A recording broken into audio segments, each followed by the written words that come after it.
No, sí.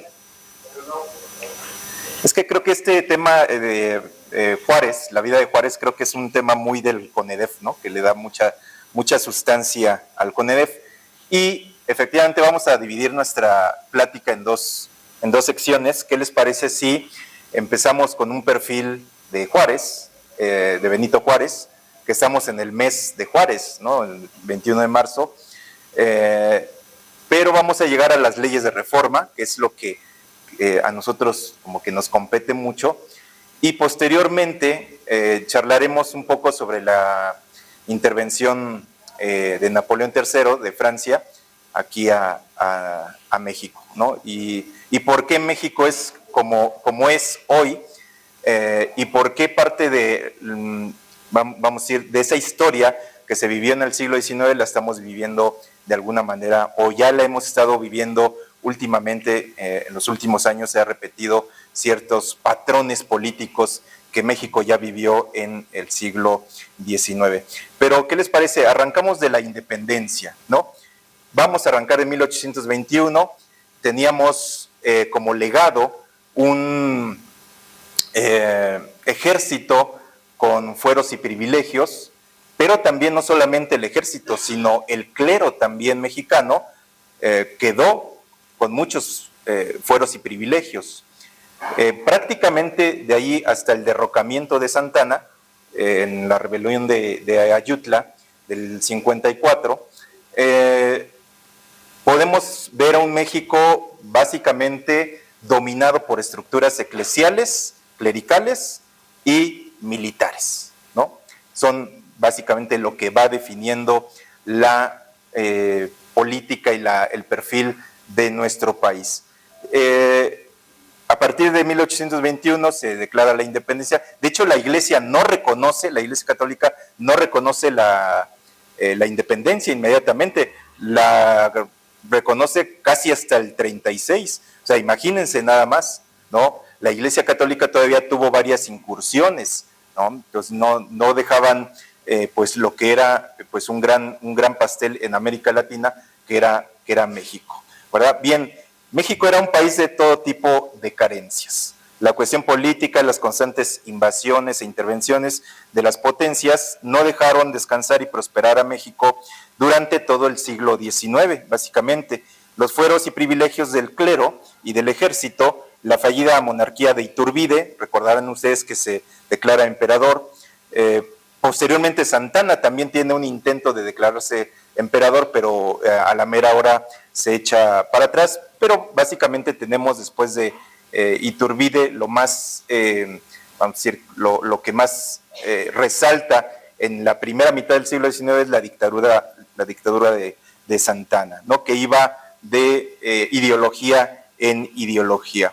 La enorme influencia de la Iglesia Católica, que era reconocida aún después de la independencia, pues no, ya decíamos que no reconoció la independencia, y todavía en la Constitución y esto es importante para nosotros, la de 1813, la de Apatzingán de 1814, todavía reconocía a la Iglesia Católica como la única religión en México, la única religión oficial. De hecho, la Constitución de 1854, ustedes pueden ver que se protege a la religión católica.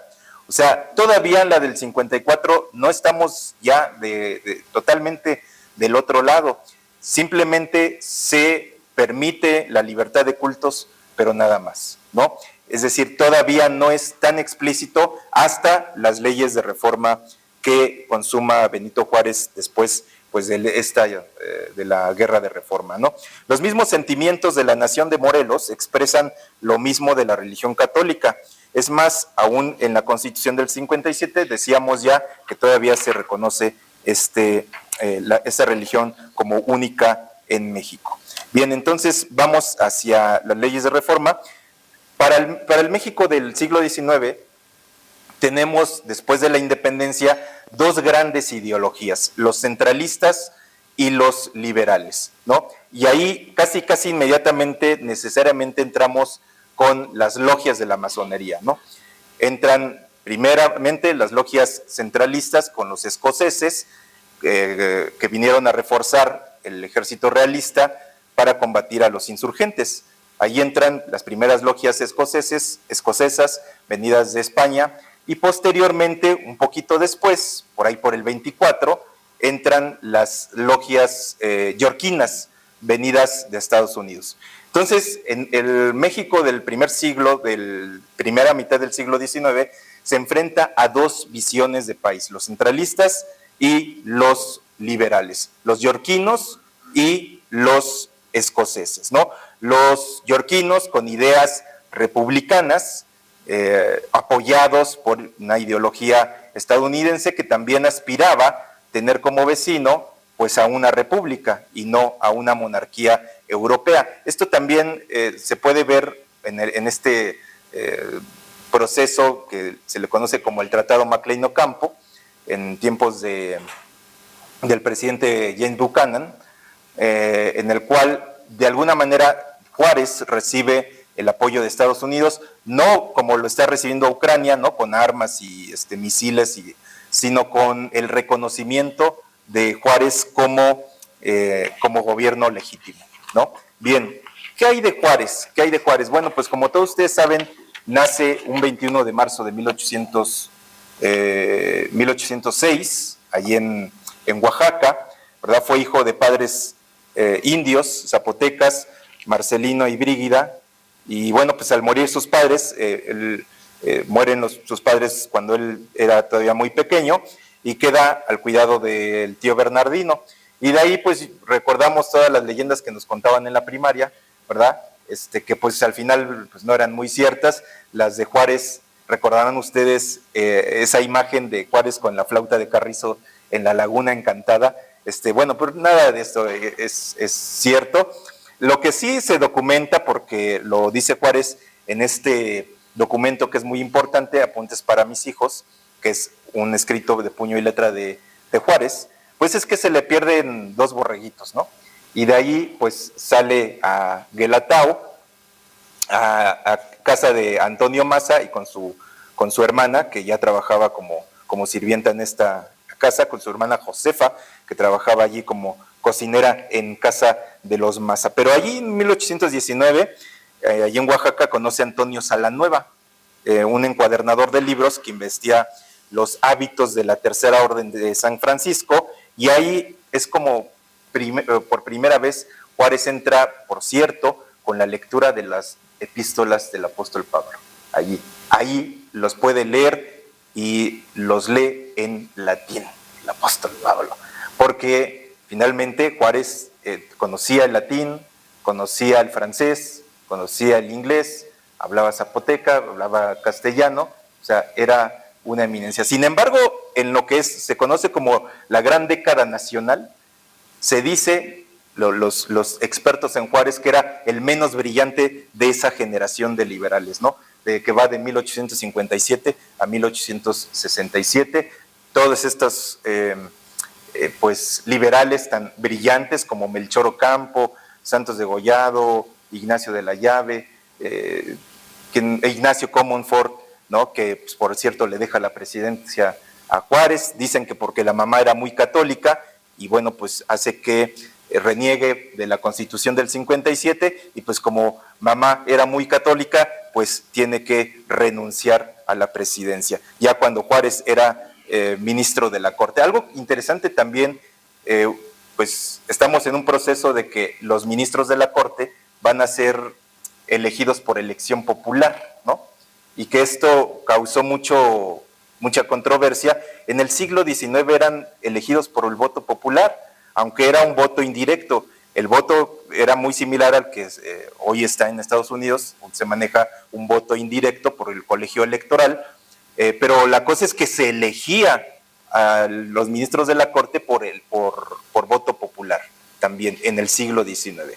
O sea, de manera que no es algo totalmente nuevo esto de elegir a los ministros, pues de alguna manera por el voto popular. Bien, bajo el auspicio de Antonio Salanueva, encuadernador, estudió en el seminario capense de 1821 al 23, y para el 23 concluye el estudio de gramática latina. En el 27 recordarán ustedes que se abre el Instituto de Ciencias y Artes de Oaxaca, y en el 28 Juárez se incorpora a él, porque realmente Juárez no quería estudiar una carrera eclesiástica, se le hacía muy aburrido, no era para eso, y él se incorpora a este instituto, donde también, por cierto, estudió Porfirio Díaz, ¿no? También otro, pues, personajazo de nuestra historia. En el 29 se anuncia otra incursión española, porque recuerden que no se consumó la independencia y ya, pues sois libres y que les vaya bien. No, realmente hubo varias incursiones después, una es en el 29, por el istmo de Tehuantepec, o sea que a Juárez le quedaba cerca, y como estudiante del instituto se alista a la milicia cívica, en donde es nombrado, oigan ustedes, teniente. Él fue también teniente, pero de la milicia cívica.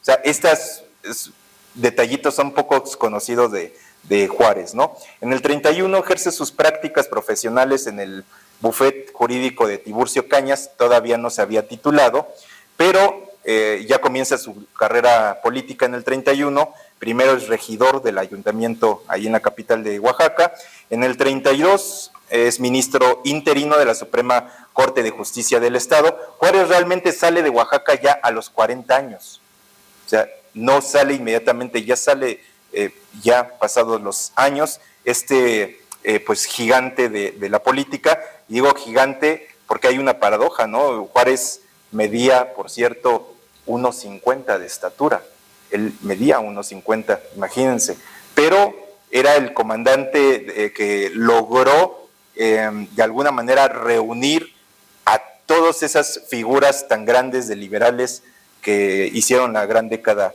nacional, ¿no? Tuvo grandes próceres, ¿no? Como Melchor Ocampo, que además de ser un político era incluso un científico. Melchor Ocampo crea una vacuna aquí en México, ¿no?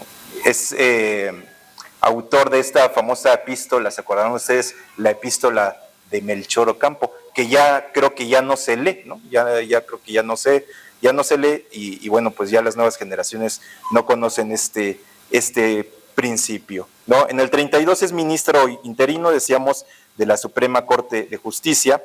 En el 33 es electo diputado del Congreso del Estado, y en este Congreso ya se inician las acciones en contra de la coacción civil para el cumplimiento de votos monásticos y diezmos. O sea, ya como diputado empieza él a identificarse con el ala liberal y comienza a producir iniciativas que respaldan principalmente a Gómez Farías, ¿no? Que es el principal liberal que empieza a pues hacer un contrapeso a la Iglesia de una manera un poco más notable. Que por cierto, a Gómez Farías, por eso lo destituye Santana. Santana estaba en la guerra,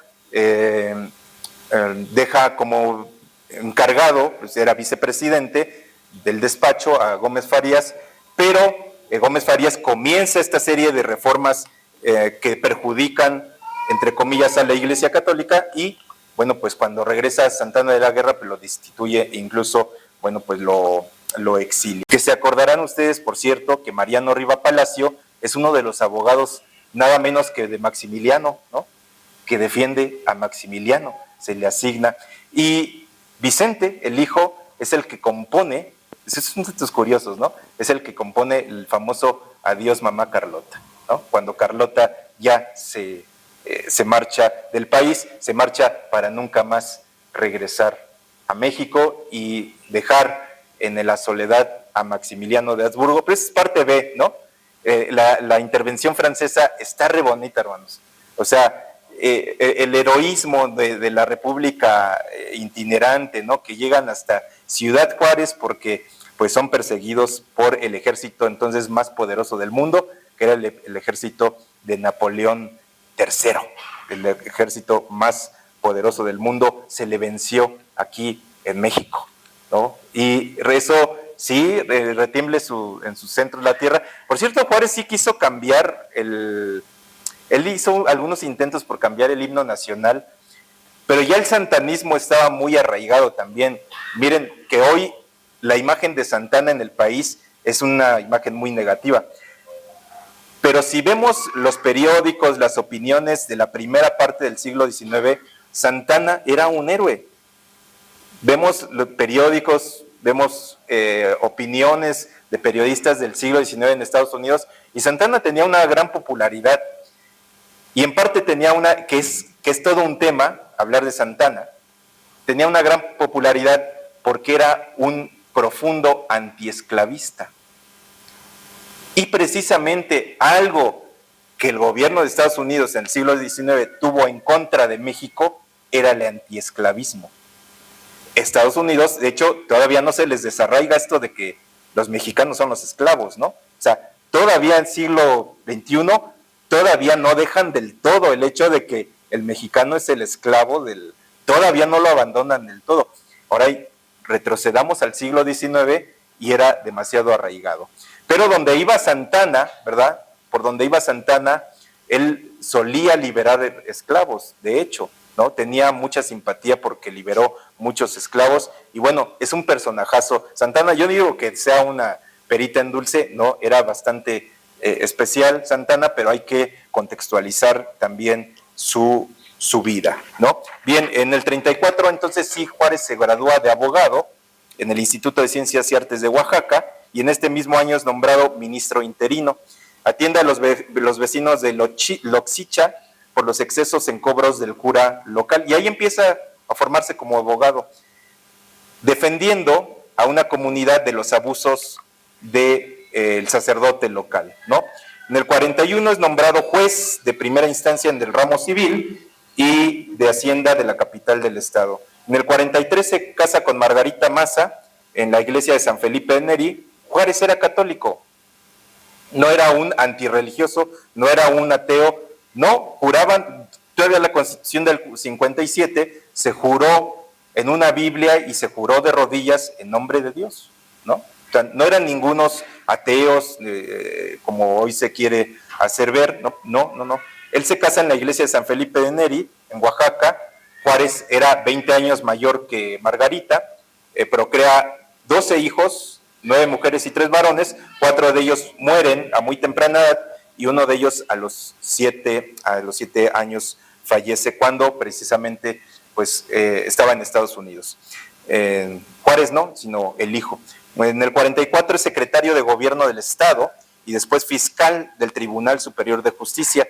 O sea, tiene una larga trayectoria política realmente Juárez. En el 44 es secretario de Gobierno del Estado y después fiscal del Tribunal Superior de Justicia.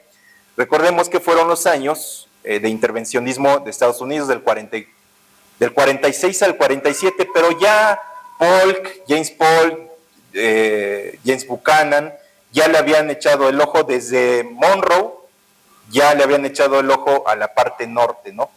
Texas, que es el primero que se separa, y posteriormente se une a Estados Unidos, ¿no? Primero fue un país independiente y después Estados Unidos. Algo que se le cuestiona a Juárez, pero que no es cierto, es que él cuando fue gobernador de Oaxaca le toca la intervención, es que no apoya al ejército de Santana en la guerra contra Estados Unidos. Sí lo apoya, sí hay datos suficientes de que sí apoya con soldados y recursos cuando él era gobernador. De manera que esta es una acusación que no es verdad. Esto de que se hizo pato, como si fue el gobernador de Nuevo León, como si fueron otros que se hicieron omisos, que se hicieron de la vista gorda y no apoyaron al ejército con Santana. Y luego, pues, las estrategias de Santana pésimas, que los que saben de esto lo cuestionan mucho, pues se provocó que se perdiera la guerra y perdimos más de la mitad de nuestro territorio nacional, ¿no? Donde pues, ahora nos ponen un muro y aranceles y toda la cosa. Pero el territorio, pues, era territorio mexicano. En el 47 ya es gobernador de Oaxaca él es 3 veces gobernador de Oaxaca. Una por disposición oficial, otra gana las elecciones y otra lo designa Comonfort. Entonces él le toca 3 veces ser gobernador de Oaxaca, pero no es 18 años gobernador de Oaxaca, no, así como Vilchis en el Ecatepec, no, no, sino que realmente es 6 años gobernador, porque eran de cuatrienios, y las 2 veces que fue designado, pues le tocó más o menos un año, y la que ganó por elección fueron 4 más 2, son 6 años más o menos. Del 46 al 53, tras la derrota de México, en donde se perdió más de la mitad del territorio, México es indemnizado con 15 millones de dólares.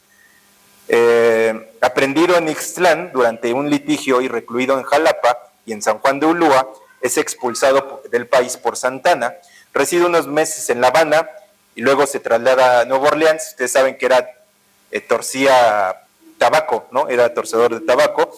Y bueno, pues ahí estaban asilados los liberales, está 18 meses ahí y es cuando Santana se considera entronizar como emperador, pero Lucas Alamán pues como que no lo deja. Pero por cierto, en esos años muere Lucas Alamán. Ya en el plan de Ayutla, en el 54, recuerden que ustedes que el plan de Ayutla se forma para derrocar a Santana, se logra, por supuesto, derrocar a Santana, esta rebelión que nace en Guerrero, y para los estudiosos del protestantismo en México, en el siglo XIX, que son las raíces de cómo es que el protestantismo se abre paso primero por logias yorquinas.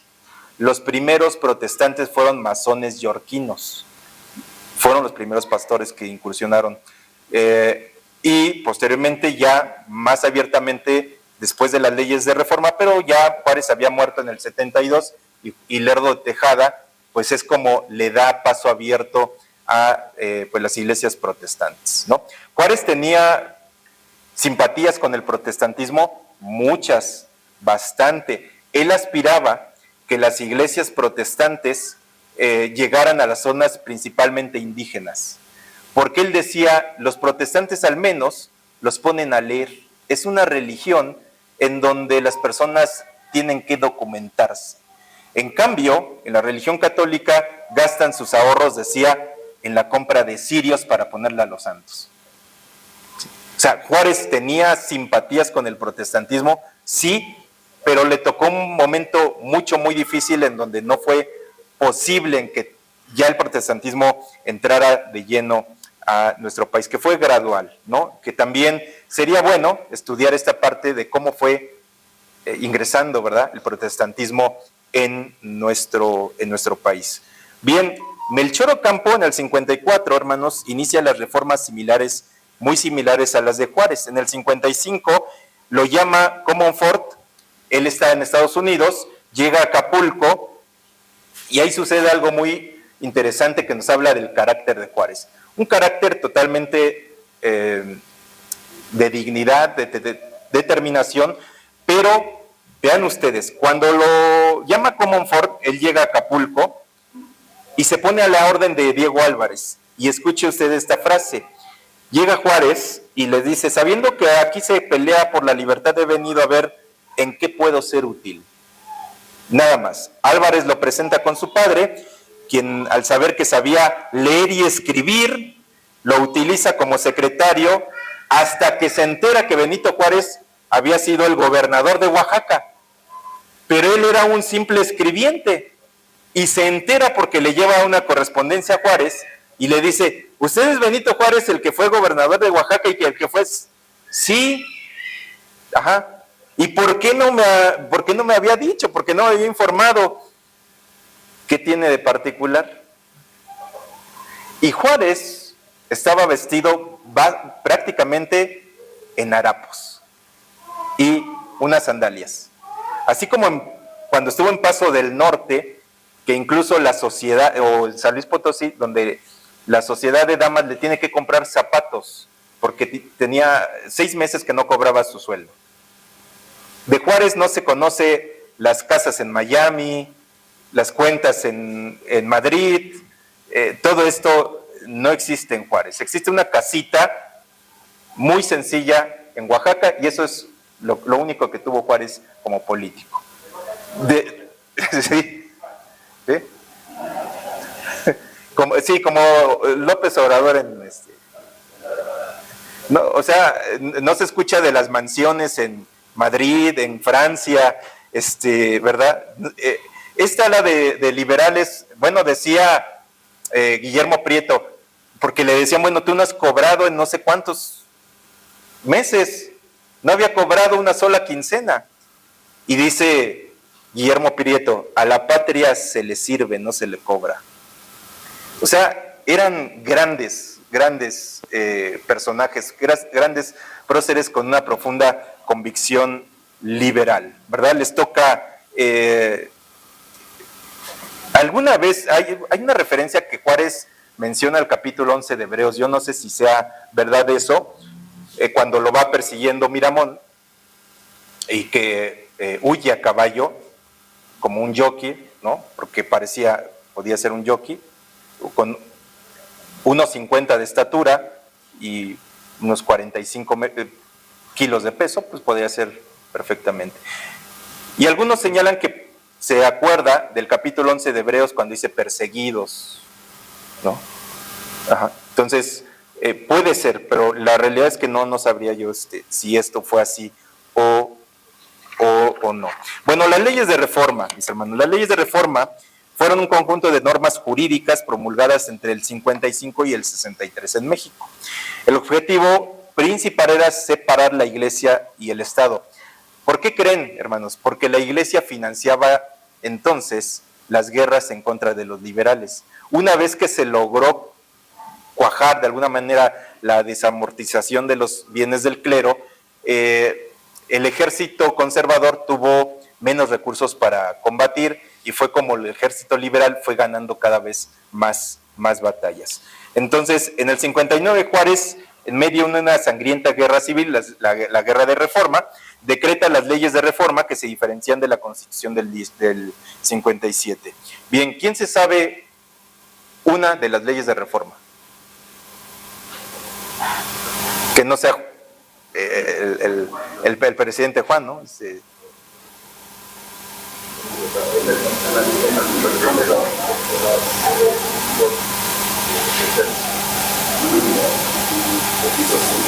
El registro civil fue una. La propuesta de los diputados liberales se hace en el 55, pero se logra ya, digamos, echar a andar cuando se gana la guerra de reforma. Pero, por ejemplo, la primera ley fue la ley Juárez. La ley Juárez fue la primera. Bueno, por cierto, Pío IX establece que quien jure o quien practique la Constitución del 57, pues queda excomulgado, ¿no? Eso es lo que establece Pío IX. La ley Juárez. Bien. Bueno, vamos a nombrar algunas así directamente de las leyes de reforma en el momento que se emiten, no en el momento que se aprueban, porque viene la guerra de reforma y ya no es posible seguirlas. Bien, el 25 de junio del 56 la ley Lerdo, ¿sí? Por Lerdo de Tejada, tenía como por objeto poner fin a la circulación de las propiedades de la Iglesia, poner en circulación, vender los bienes de la Iglesia, pero que finalmente la Iglesia tuviera ese recurso, la Iglesia se lo iba a quedar, pero el dinero iba a empezar a circular en el país. Ahora, de acuerdo a Lucas Alamán, la mitad del país era prácticamente, estaba en manos de la Iglesia Católica. Ahorita quizá en nuestra mente no resuene tanto, bueno, pues ¿qué puede ser? No, pero casi la mitad del país era territorio de la Iglesia Católica. Sí, y más. Prácticamente todo Puebla eran territorios inconmensurables, ¿no? Sí. La ley Lerdo en el 56 tenía como objeto, como fin poner en circulación las propiedades de la Iglesia para activar la economía y crear una clase media propietaria. No era una expropiación, no, porque la Iglesia recibiría el pago por sus propiedades y solo se quedaría con los bienes destinados a las funciones propias de la Iglesia. La ley Iglesias, pues la de José María Iglesias, en el 57, ley de obvenciones parroquiales, es decir, que ya no les iban a cobrar las santos óleos y todos los entierros, los casamientos, amonestaciones, bautismos y quién sabe cuántas otras cosas. En el 51, la ley de José María Lafragua establece el control de registro de los ciudadanos por parte del Estado, es decir, tener un control de quién nace y cómo se llama, ¿no? El control de cementerios queda bajo la autoridad civil, así como panteones, camposantos, bóvedas que estaban en manos del clero. Es decir, en vez de reportárselo al clero, ya se los tenía que reportar al gobierno, ¿no? Esto en la propuesta de José María Lafragua. Todo esto tomó cuerpo ya sea después de la Guerra de Reforma. Decíamos, la Ley de Libertad de Cultos, que es la que nos interesa mucho a nosotros, el 4 de diciembre de 1860, en plena Guerra de Reforma. Redactada por Juan Antonio de la Fuente, en esta se hace explícita la libertad de cultos, que en la Constitución del 57 solamente es implícita. Si ustedes leen la Constitución del 57, realmente no nos dice gran cosa. Nos dice que se va a proteger el culto católico y todos los demás. ¿Cuáles son todos los demás? Pues no sabemos cuáles son todos los demás. Es decir, va paso a pasito. Pero en las leyes de reforma ya se dice libertad de cultos. Por eso el clero reacciona con una guerra que pierde en esos 3 años, del 58, cuando Juárez es presidente en el 58, precisamente porque se desconoce la Constitución del 57, Comonfort la desconoce, y al desconocerla, Juárez era el ministro de la Suprema Corte de Justicia, y por tanto le cae la presidencia. Bendito Dios que le cayó a Juárez la presidencia, ¿sí? Juárez le cae la presidencia en el 58, y de ahí hasta el 72, hermanos. Y es algo que también se le cuestiona mucho a Juárez, porque se reelige, ¿no? Se reelige en la guerra, y luego, ya terminada la guerra, ya tenía que haber elecciones, hubo elecciones, y le gana a González Ortega la elección, pero muere en el 72 Juárez, y bueno, ya no puede terminar su cuatrienio. Tampoco he encontrado vestigios de esta teoría que circula mucho en las iglesias evangélicas de que envenenaron a Juárez. He buscado muchos documentos, pero están los documentos de los médicos que pues reportan la angina de pecho, ¿no? La angina de pecho y los trapos estos calientes que les ponían con agua hirviendo, de manera que Juárez tenía prácticamente el pecho quemado de tan calientes que les ponían las ventosas estas, y eso es lo que se reporta de los médicos. No encontré algún vestigio del envenenamiento de Juárez, al menos no lo he encontrado hasta ahora. Pero quién sabe, ¿no? Si alguien tiene otra información, si alguien tiene otros datos, pues adelante, ¿no? Pero al menos no he encontrado esto del famoso envenenamiento de Juárez, ¿no? Entonces, ley del matrimonio civil, hermanos, 23 de julio del 59, ¿y quién lo redacta? ¿Quién creen ustedes que lo redacta? Por obvias razones, Melchor Ocampo. Melchor Ocampo, que fue el genio que le propuso a Juárez combatir la intervención francesa por medio de guerra de guerrillas. Él le había propuesto a Santana también combatir la guerra contra Estados Unidos en guerra de guerrillas, pero no le hicieron caso cuando él era gobernador de Michoacán. Pero bueno, se perdió la guerra con los métodos de Santana. En fin, bien, redactada por Melchor Ocampo, estableció la separación de la Iglesia y el Estado en los asuntos civiles y eclesiásticos, y la supresión del Estado confesional y el establecimiento del Estado laico. El matrimonio surge entonces como un contrato civil, bien, hasta Melchor Ocampo en el 59, ¿no? En el 59 también la nacionalización de los bienes eclesiásticos, ya lo comentábamos. Bueno, de esto también que mencionaba Juan hace 15 días, Juárez y la masonería. Para el 28 hay un edicto de proscripción de las logias masónicas que realmente nadie le hace caso, pero lo que sí sucede es que surge una logia diferente, que es el Rito Nacional Mexicano. Había en México una sociedad que se llamaba la Sociedad del Águila Negra, que eran mayormente liberales los que lo conformaban. También había liberales mesurados, por ejemplo, Comonfort era un liberal mesurado, no era tan radical.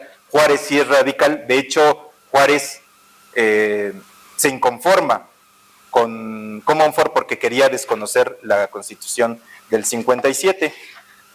Bueno, de las logias, pues estaban las logias yorquinas y las logias escocesas, pero de allí surge una especie como de fusión de ambas, que consideran ciertos puntos de ambas visiones, las liberales y las centralistas, y surge esto que todavía anda por ahí, que es el rito nacional mexicano.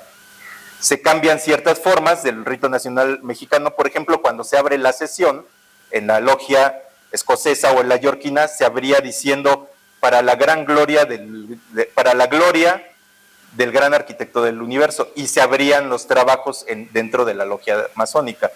Ya en la del rito nacional mexicano se decían por el progreso y libertad, fraternidad, igualdad, ¿no? Todo esto de la raza humana. Entonces se cambian todos estos factores. Bueno, Juárez, ¿dónde y cuándo se inicia como masón? Se inicia él en el 47 en la logia La Independencia, aquí en el Palacio Nacional, donde había precisamente un templo de la masonería. ¿Quién está presente ahí?